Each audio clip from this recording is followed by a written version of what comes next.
നേരത്തെ ചോദിച്ച ചോദ്യം ഈ 3 ലക്ഷം കോടി രൂപയുടെ ഇൻവെസ്റ്റ്മെന്റ് കേരളത്തിലേക്ക് വരണം എന്നാണ് ഞാനും ആഗ്രഹിക്കുന്നത്. 3 ലക്ഷം അല്ല, അതിൽ കൂടുതൽ വരാനുള്ള എല്ലാ അർഹതയും കേരളത്തിനുണ്ട്. കേരളത്തിന് പരമ്പരാഗതമായി തന്നെ ചില കാര്യങ്ങൾ കേരളം മുൻപിലായിരുന്നു വസ്തു. അതുകൊണ്ടാണ് ഞാൻ പറയുന്നത് കേരളം എത്രയോ മുൻപിൽ എത്തേണ്ടതായിരുന്നു, ഇതിലും എത്രയോ മുൻപിൽ എത്തേണ്ടതായിരുന്നു. കേരളത്തിലുള്ള സവിശേഷമായിട്ടുള്ള സാഹചര്യവും എല്ലാ പ്രകൃതി അനുഗ്രഹിച്ച് നൽകിയിട്ടുള്ള എല്ലാ സാഹചര്യവും കേരളത്തിലുണ്ട്.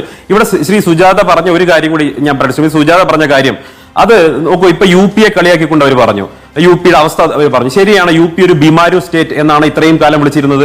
UP മാത്രമല്ല, മധ്യപ്രദേശ് ഉൾപ്പെടെയുള്ള പല സംസ്ഥാനങ്ങളെയും അങ്ങനെയാണ് നമ്മൾ കണ്ടിരുന്നത്. കാരണം അവിടുത്തെ രാഷ്ട്രീയ കാലാവസ്ഥയും ഒക്കെ അതിന് പ്രത്യേക ഘടകങ്ങളായിരുന്നു. ഒരു 10-20 വർഷക്കാലം മുമ്പുള്ള കഥയെന്ന് ആലോചിച്ച് നോക്കി. ഇപ്പൊ UP-യെ കളിയാക്കുന്ന സുജാതയുടെ മനസ്ഥിതിയുള്ള മലയാളികൾ ആരെയാണ് കളിയാക്കിയിരുന്നത്? തൊട്ടപ്പുറത്തുള്ള തമിഴിനെ കളിയാക്കിയിരുന്നു, ആ തെലുങ്കിനെ കളിയാക്കിയിരുന്നു. പല നമ്മൾ ഈ ഒരു ചാനൽ ചർച്ചയിൽ പറയാൻ പാടില്ലാത്ത പൊളിറ്റിക്കലി ഇൻകറക്റ്റ് ആയിട്ടുള്ള പദപ്രയോഗങ്ങൾ കൊണ്ട് നമ്മൾ തമിഴന്മാരെയും തെലുങ്കന്മാരെയും കളിയാക്കിയിരുന്ന ഒരു കാലം ഒരു 90-കളിൽ ഉണ്ടായിരുന്നു. അന്ന് കേരളത്തിലേക്ക് വന്നിരുന്ന മൈഗ്രന്റ് ലേബേഴ്സിൽ 99% ഈ തമിഴ്നാട്ടിലെയും ആന്ധ്രയിലെയും ആളുകളായിരുന്നു. ഇന്ന് ഒരാൾ പോലും വരുന്നില്ല. എന്താ കാരണം? അവിടെ ഇൻവെസ്റ്റ്മെന്റ് നടന്നു. എങ്ങനെ ഇൻവെസ്റ്റ്മെന്റ് നടന്നു? അവിടെ നമ്മൾ അവിടെ ജനങ്ങളുടെ ജീവിത നിലവാരത്തിൽ വർധനവുണ്ടായി. ഇന്ന് അവരെ കളിയാക്കാനുള്ള ധൈര്യം സുജാതയ്ക്ക് പോലും ഇല്ല. കാരണം അവരുടെ എല്ലാം ജീവിത നിലവാരം മെച്ചപ്പെട്ടു. അവര് ഓടി നമ്മളോടൊപ്പമോ നമ്മുടെ മുൻപിൽ എത്തിക്കഴിഞ്ഞു. UP-യും അതുപോലെ ഒരു ഓട്ടം ഓടിക്കൊണ്ട് അവർ സ്പ്രിന്റ് ചെയ്തോണ്ടിരിക്കുകയാണ്. അല്ലല്ല, ആരും മറുപടി പറയണ്ട. ഒരു മിനിറ്റ് മറുപടി പറയണ്ട. ഞാൻ പൂർത്തിയാക്കട്ടെ. അല്ല, ഒരു മിനിറ്റ് മറുചോദ്യം ഒന്നും വേണ്ട. ഞാൻ പൂർത്തിയാക്കട്ടെ. ആരും വേണ്ടെന്നേ, ഞാൻ പൂർത്തിയാക്കട്ടെ. ഒരു മിനിറ്റ് ആരുടെ സ്ഥിരം പരിപാടി വേണ്ട. ഒരു മിനിറ്റ്, ഞാൻ പൂർത്തിയാക്കട്ടെ. സ്ഥിരം പരിപാടി വേണ്ട. അല്ലല്ല, സ്ഥിരം പരിപാടി വേണ്ട. നിർത്തേ. ഞാൻ പൂർത്തിയാക്കട്ടെ. ഒന്ന് പൂർത്തിയാക്കട്ടെ.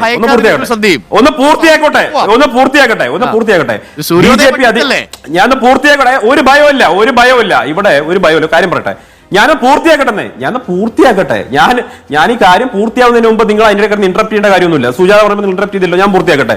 ഇവിടെ UP അടക്കമുള്ള ബിമാരു സ്റ്റേറ്റുകൾ എന്ന് വിളിച്ചിരുന്ന പരമ്പരാഗതമായി വലിയ തോതിൽ പല തരത്തിലുള്ള സാഹചര്യങ്ങളാൽ പിന്തള്ളപ്പെട്ടു പോയിരുന്ന വിഭജനം ഉൾപ്പെടെ അല്ലെങ്കിൽ അധിനിവേശ ശക്തികളുടെ ആക്രമണം ഉൾപ്പെടെ നേരിട്ടിട്ടുള്ള അത്തരം സംസ്ഥാനങ്ങൾ ഇന്ന് അതിവേഗം അവർ സ്പ്രിന്റ് ചെയ്തുകൊണ്ടിരിക്കുകയാണ്. ഒരു പക്ഷേ അടുത്തൊരു 20 വർഷമോ 10 വർഷമോ കഴിയുന്ന സമയത്ത് അവർ നമ്മളോടൊപ്പമോ നമ്മളിൽ മുൻപോ എത്തുന്ന സമയത്ത് നമുക്ക് അവരെ കളിയാക്കാനും സ്പേസ് ഇല്ലാതെ പോകും എന്നാണ് സുജാതയോട് പറയാനുള്ളത്. ഒരു കാര്യം കൂടി പറയാം. ബംഗാളിൽ ഉണ്ടോ, ബംഗാളിലും കേരളത്തിലും മാത്രമാണ് ഞങ്ങൾക്ക് പൊളിറ്റിക്കൽ സ്പേസ് ഇല്ലാത്തെന്ന് പറഞ്ഞു. ബംഗാളിന്റെ കാര്യത്തിൽ അത് ശരിയാണോ? ഞങ്ങൾ നമ്മുടെ പ്രതിപക്ഷമാണ്, 77 MLA ഉണ്ട്, 16 MP ഉണ്ട്. നാളെ ഞങ്ങൾ അധികാരത്തിൽ എത്തില്ലെന്ന് സുജാതയ്ക്ക് ഉറപ്പിച്ച് പറയാൻ പറ്റുമോ?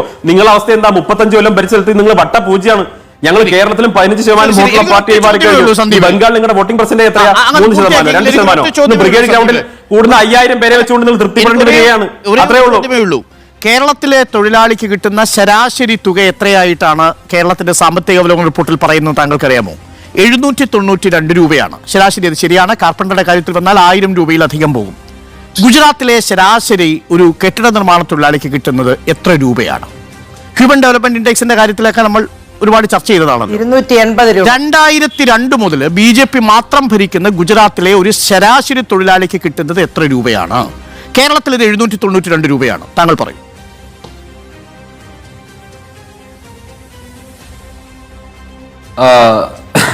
അരുൺ, നിങ്ങള് ഈ കേരളത്തിലെ പ്രവാസികൾ ഉൾപ്പെടെയുള്ള ആളുകൾ അയക്കുന്ന പണം കൊണ്ട് കേരളത്തിലെ തൊഴിലാളികൾക്ക്, അത് മലയാളികളാണ് നിങ്ങൾ ധരിക്കരുത്, കേരളത്തിൽ വരുന്ന അന്യസംസ്ഥാന തൊഴിലാളികൾ ഇപ്പൊ കൂടുതലുള്ളത്, അവർക്ക് നമ്മുടെ അൺഓർഗനൈസ്ഡ് സെക്ടറിൽ പല സ്ഥലങ്ങൾക്കും തൊഴിലാളികൾ കിട്ടുന്ന കൂലിയുടെ കണക്ക് പറഞ്ഞിട്ടാണ് നിങ്ങൾ ഗുജറാത്തിനെ കമ്പയർ ചെയ്യുന്നതെങ്കിൽ ഞാൻ ചോദിക്കട്ടെ, ഗുജറാത്തിൽ നിന്ന് പിന്നെ ഒരു അന്യസംസ്ഥാന തൊഴിലാളി ഇങ്ങോട്ട് വരുന്നില്ല. ഗുജറാത്തിൽ ഇവിടെ 700 രൂപയുണ്ട്. വരുന്നത് എവിടുന്ന? അല്ല, വരുന്നത് എവിടുന്ന്? ഇല്ല. ഗുജറാത്തിലെ തൊഴിലാളിയുടെ ശരാശരി ഇല്ല. വരുന്നത് അധികവും ബംഗാളിൽ നിന്നാണ്. 35. അല്ല,